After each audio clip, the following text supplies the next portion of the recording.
Hello everyone, welcome to Election Future. The 2024 election is just 1 week away, and today we'll be taking a look at the updated 2024 electoral map based on current polling averages. Many of the final polls have already been released by CNN, The Wall Street Journal, and The New York Times, so there likely won't be much change after this. While there may be some new data, this will be the second to last time I do this for the 2024 race. With all the safe states filled in, there isn't much new data from them, as nothing significant is changing there. We're only going to focus on the races that are even remotely competitive. This group of roughly 20 states will actually have a say in who the next president will be. Let's begin in Nevada. The silver state hasn't gone red since 2004, but current indicators suggest that Trump is on track to flip Nevada, a state he lost by 2 points in both of the last two elections. Trump currently leads by an average of 7% and is ahead in about half of all recent polls. Nevada is highly competitive. I'd say it's the most competitive state in the entire country, alongside Michigan. If we look at polling trends over the last few months, Harris was leading through most of September, but her numbers have noticeably declined in October. This puts Trump in a very good position, and he's likely to win Nevada, which we're marking as tilt Republican on our map. Next up is Arizona, another state Trump didn't win in the last election. He lost Arizona by 0.3% to Joe Biden, despite carrying it by nearly 4 points against Hillary Clinton previously. Like in Nevada, the polls are pointing toward a Trump flip. The former president leads by 1.5% in nearly all polls released throughout October. Harris doesn't appear to have much of a chance here. Unlike Nevada, she was never really leading in Arizona. There was a brief 1 to 2 day period during the Democratic convention when she peaked, but since then, Trump's lead has generally grown. Given that polls tend to underestimate him, Trump is expected to win Arizona, which we'll mark as lean Republican on our map. In Colorado and New Mexico, we don't have extensive data. There isn't even a polling average for Colorado, though Harris leads there by 11% in a Democrat-sponsored poll. However, these numbers should be taken with caution, as Harris is unlikely to win Colorado by a double-digit margin. She'll be fortunate if the state goes to her by 7 points or more. Based on the data available, this race will likely go Democratic. In New Mexico, Harris leads by 7.7 points, with the latest Albuquerque Journal poll showing her up by 9. She's unlikely to outperform Biden, who carried New Mexico by 11 points. This time, it's likely to be a single-digit race, probably with Harris winning by less than 7, maybe even less than 5. For now, we're marking New Mexico as likely Democratic. Finally, in Texas, Trump is expected to gain a significant boost. There's no doubt he'll win the Lone Star State. In 2020, some predicted Biden could get within 1 or 2 points of winning, or even potentially win Texas. However, this was never realistic. Texas is unlikely to flip blue for at least another 2 to 3 decades. Democrats would need to win over a large number of voters to secure Texas, especially with its 40 electoral votes. Trump currently leads by 6 points across the polls and is consistently ahead by similar margins. Since the polls underestimated him by 5 to 6 points last time,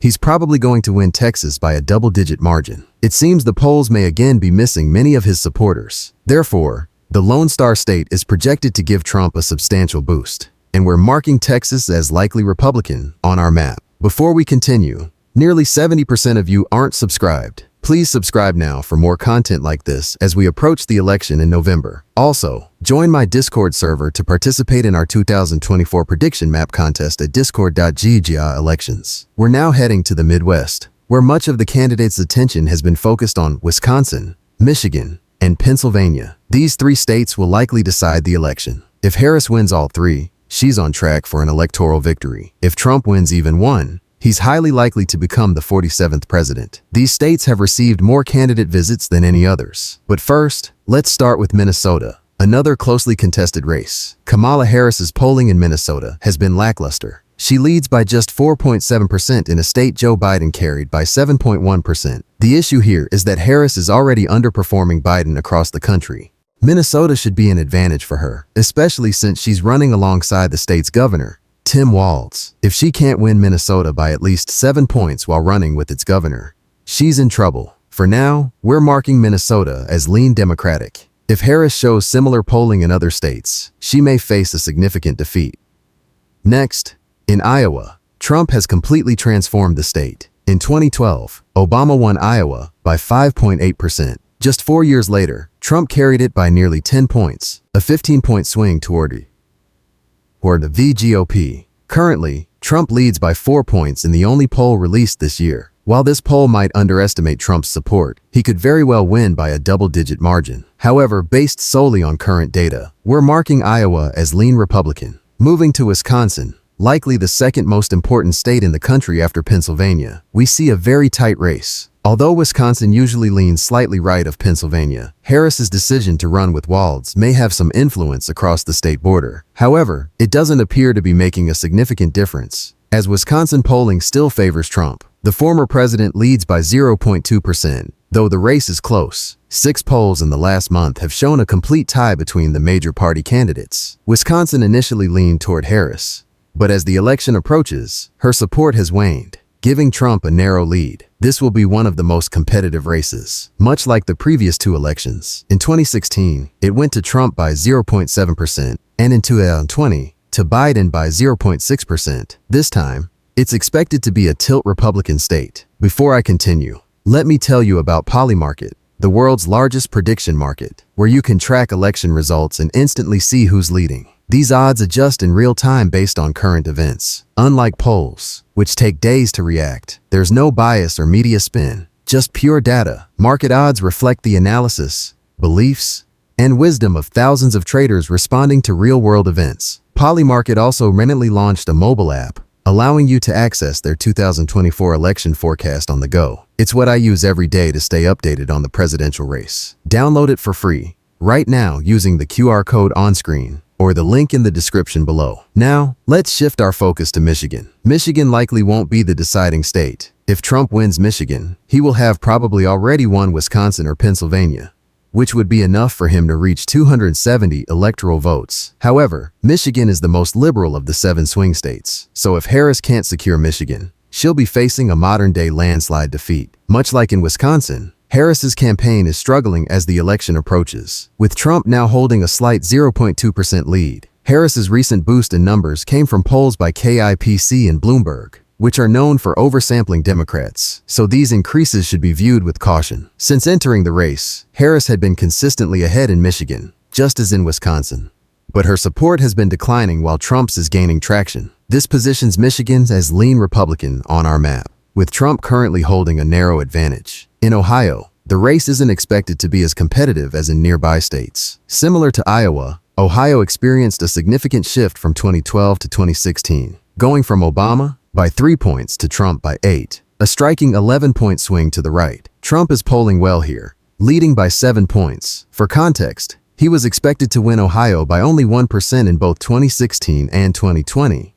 but he won by over 8 points each time. With Trump's current 7-point lead, Ohio will likely go to him by a double-digit margin. We're marking the Buckeye State as likely Republican. Now, let's wrap up the Midwest with Pennsylvania. This state is perhaps the most consequential of all, as its 19 electoral votes hold significant sway. In recent polls, Trump leads by 0.6%, indicating he's poised for a strong performance. In both 2016 and 2020, Biden and Clinton held substantial leads over Trump, but now the polls show a predominantly red trend, with only occasional blue marks. While Pennsylvania has been closely contested throughout the last few months, the race has tightened, with Trump taking the lead. Like in other swing states, he's gaining momentum as the election nears. We're marking Pennsylvania as tilt Republican on the map based on current polling. Moving to the Northeast, 2 states, New Hampshire and Maine, are likely to go to Harris, but will be more competitive than in the last election. New Hampshire, which went to Biden by 7.4%, now has Harris leading by 6.3%. In Maine, Harris is ahead by 11 points, though the polling is notably unreliable, with some estimates showing her leading by as much as 17 points, double Biden's margin, despite Democrats seeing minimal gains in Maine. In Maine's 2nd district, Trump leads by 1 to 2 points, though this gap could be even larger given the questionable quality of some polls, particularly those from the University of New Hampshire. Based on the data, New Hampshire is likely to be lean Democratic, while Maine is likely Democratic, with its 2nd district marked as lean Republican. Now, let's move south to Virginia, where Harris leads by 6.4%. I expect her to win Virginia by a narrower margin, perhaps by less than 5 points, or even under 2. The latest Rasmussen poll has Harris up by 3 points. Although Rasmussen tends to lean toward Republicans in midterms, it has been among the most accurate in presidential polling for Trump in 2016 and 2020. as other mainstream pollsters often miss key conservative demographics. Virginia, therefore, is projected as lean Democratic. In North Carolina, Trump leads by 0.8%, though his numbers are somewhat dragged down by gubernatorial candidate Mark Robinson, who's polling poorly and could lose by up to 10 points. Robinson's campaign is likely affecting Trump's numbers, but not enough to shift North Carolina. Trump, who won this state in both 2016 and 2020, is favored here again. Unless Harris pulls off an unlikely victory, North Carolina should remain tilt Republican. Georgia is essential for Trump, much like Arizona. Although North Carolina would be beneficial, Georgia is a must-win for Trump, who currently leads by 2.3%. In 2020, Georgia was the closest race of all, but this time, Trump has led in every recent poll. Except for a brief period in early September, he's maintained a steady lead in Georgia, which will likely be lean Republican on our map. Finally, in Florida, Trump's popularity has surged. Against expectations, he won Florida by 1% in 2016 and by 3.4% in 2020, and he currently leads by 8.4%. Every cycle, polls predict a tight race, but Trump now leads by nearly double digits, suggesting a likely margin of 7% to 10%. Therefore, Florida is marked as likely Republican. This gives us the 2024 electoral map based on polling averages, with Trump on track to win 312 electoral votes and sweep all 7 swing states. Unlike 2016 and 2020, where many anticipated Trump's defeat, there is now widespread recognition that he is positioned to win. This shift in mindset reflects the current momentum, with Harris's campaign facing significant challenges as Election Day nears. Thank you all for watching. Be sure to like, comment, and subscribe for more content like this leading up to the election in November.